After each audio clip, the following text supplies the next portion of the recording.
They adapted to situation in terms of how they were going to go about some games. Like they played us differently than other teams, and they had flair. They were direct, they needed to be direct. They could fight and win. When you think about Man United in my time, you think about a team that's there to win, no matter how.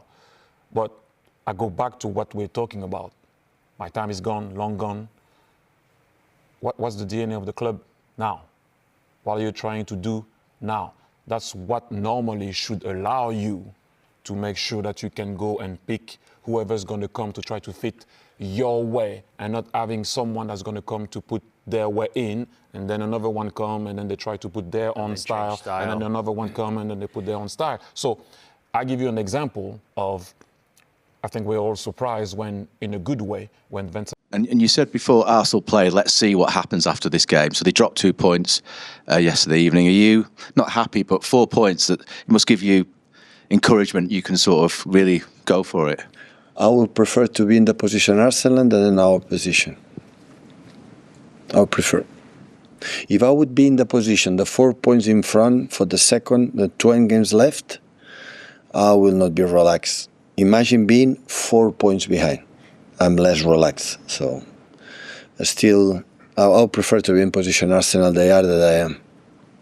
Oh, we are.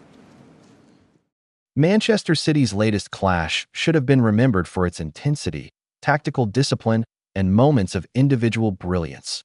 But instead, it will be replayed for a decision that never came. Midway through a fiercely contested encounter, City appeared to have a decisive moment go against them. A driving run into the box ended with clear contact, sending the attacker to the ground. Players immediately threw their arms in the air. The bench leapt to its feet, and the crowd roared in anticipation of a review. It looked, in real time, like the kind of incident that VAR was introduced to correct a potential game-changing error.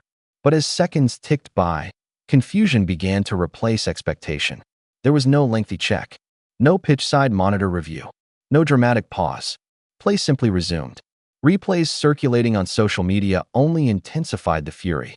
Multiple angles appeared to show substantial contact, prompting former referees and analysts to question why the incident was not thoroughly reviewed.